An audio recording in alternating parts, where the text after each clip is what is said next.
Just Once by A_Zap. Summary. Despite how tired he is after the debacle in the catacombs, Vanitas finds that he can't fall asleep. However, with someone in the room who can't help but hug anyone in his sleep, he might still find a better way to get some rest. In other words, for once, Vanitas willingly lets himself become a hug pillow.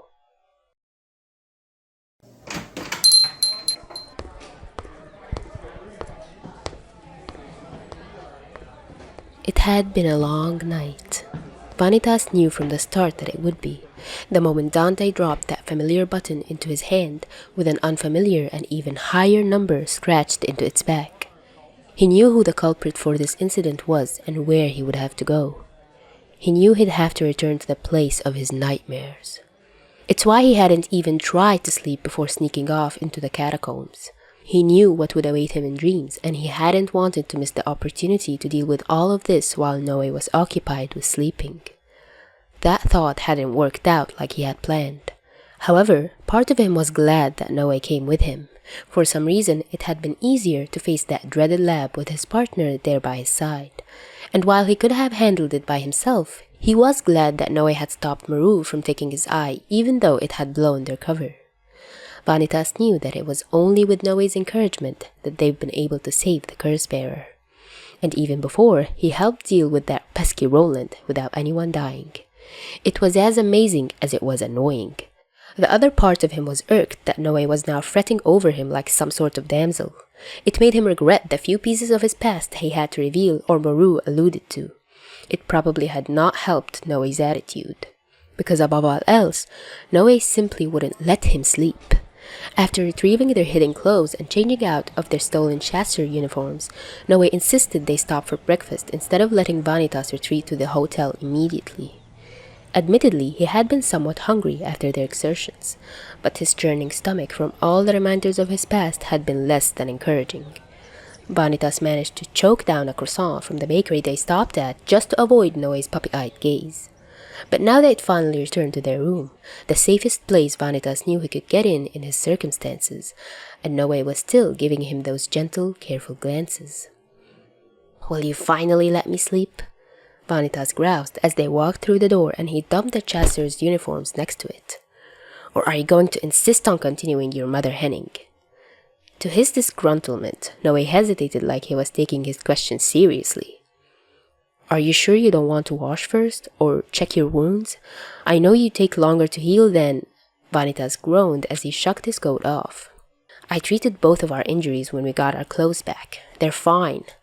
"But you hit your head, and were unconscious for a few minutes at least. I'm pretty sure you're not supposed to—" Vanitas let his face plant on his bed speak for itself. Unfortunately, Noe didn't get the message. "Vanitas, head wounds can be serious. You say you're a doctor. You should know that." Vanitas sighed and turned his head to the side to look over at his partner. The truth was that his head did still hurt, though that could just as easily be from the lack of sleep as it was from his head trauma. Vanitas wasn't too worried as he had much worse injuries over the years, at Moreau's hands no less, and he knew the signs for when it was actually serious. Besides, due to the madman's experiments, he healed faster than normal anyway. "It'll be fine at this point," he cut off Noe's continued tirade. "I haven't had any dizzy spells since we left the catacombs, and the bleeding stopped. Head wounds tend to bleed a lot and look worse than they actually are. I checked for any bumps and there wasn't anything else worth worrying about." Vanitas met Noe's eyes with an annoyed glare. "Now can I go to sleep?" Noe deflated a bit, running his hands through his hair. He looked tired himself, even though he had a so-called respectful nap before they'd left. "Fine," he pouted, "but it will be your fault if it somehow worsens." Vanitas rolled his eyes and then his body, dragging his blanket around him until he was cocooned in its depth. He didn't care that he still had his shoes, belt, pouches, knives, and the book still on him as long as he finally got to sleep. Which made it all the more irritating when he couldn't. Vanitas laid in his bed, eyes closed, but despite the fatigue dragging at his body, he simply couldn't fall asleep. His brain whirled with the few clues they had been able to gather from the excursion.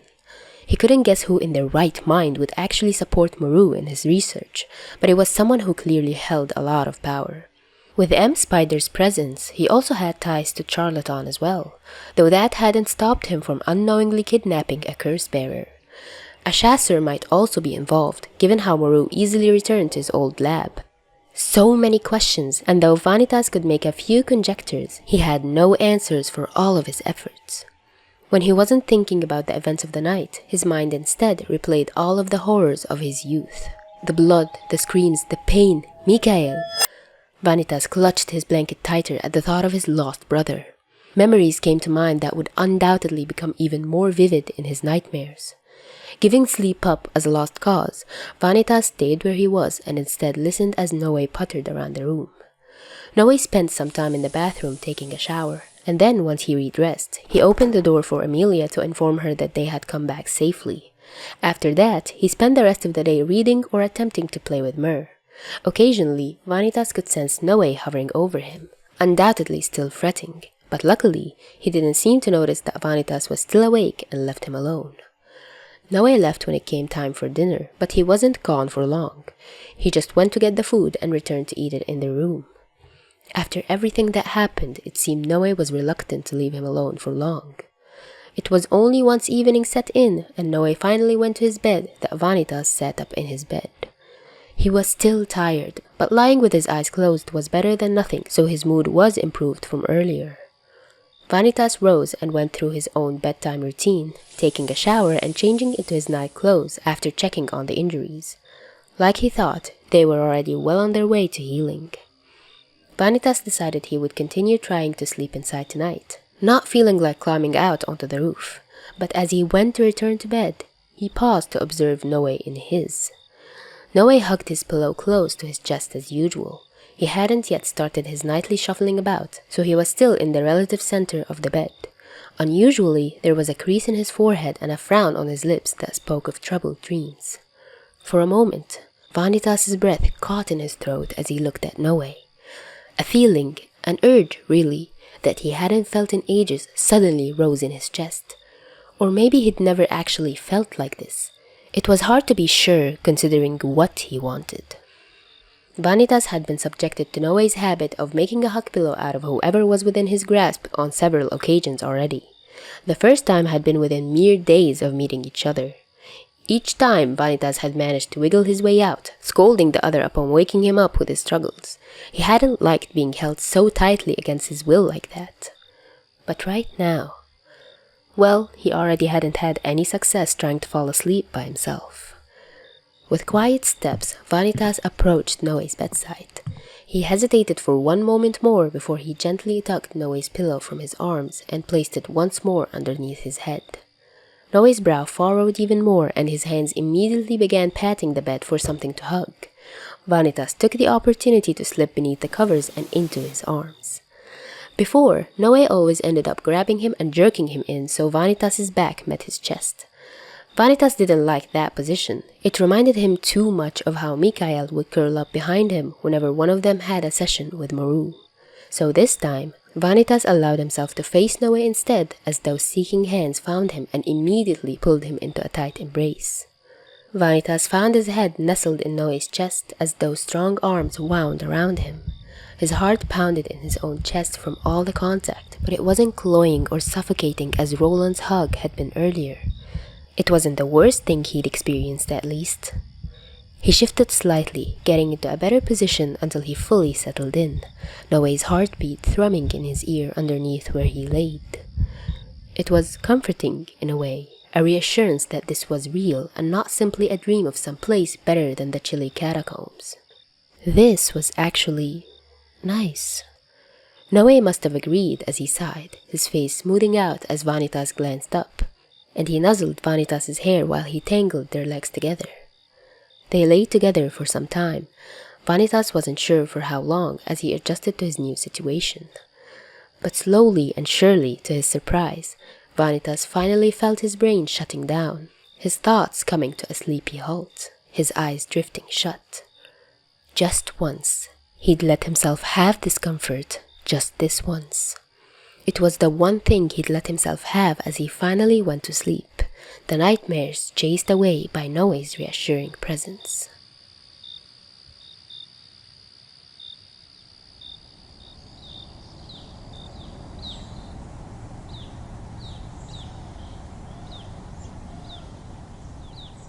Noe considered it a very good morning if he somehow managed to stay in bed all throughout the night.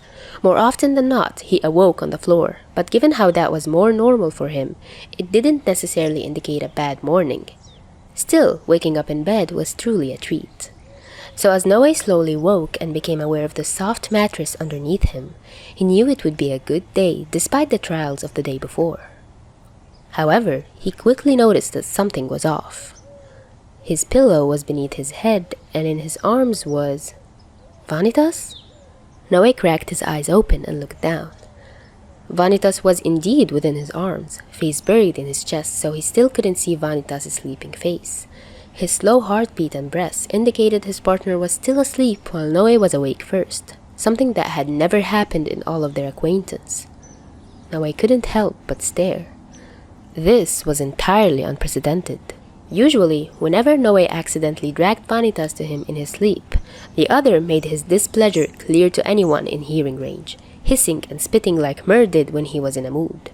Already, Noe had sat through countless lectures of propriety and personal space that he'd barely listened to, as he was generally still half asleep when Vanitas gave them. He couldn't understand why Vanitas was still here, much less why he would allow it to continue. Actually, considering that his pillow had been moved and Vanitas was still in his pajamas, could it be that... "Stop thinking," Vanitas sleepily grumbled. "Sleep." Noe blinked. "But you..." "Shh!"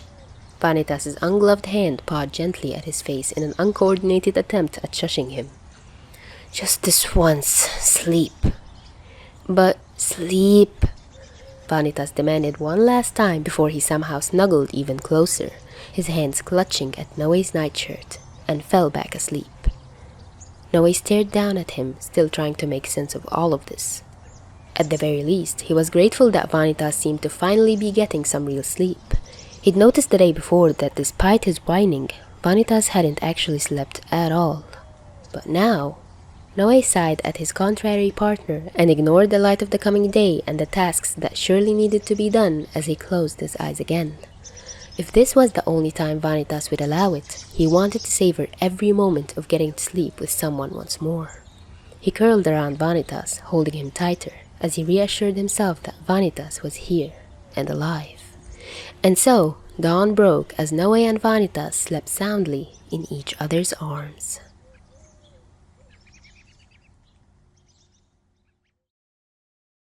Hehe, soft fluffy fluff.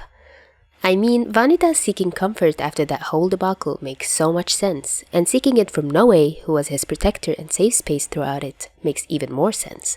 So this is canon in my heart. Thank you so much A_Zap for giving me permission to podfic this. I hope you enjoyed listening to this as much as I've enjoyed reading your lovely work. And thank you, dear listeners, for watching. If you'd like to request any fics, YouTube community tabs are now open for you to post, aside from Tumblr. And if you'd like to show more support, I'm available on Ko-fi, and Super Thanks is now available. Hope you have a great week. Till next time.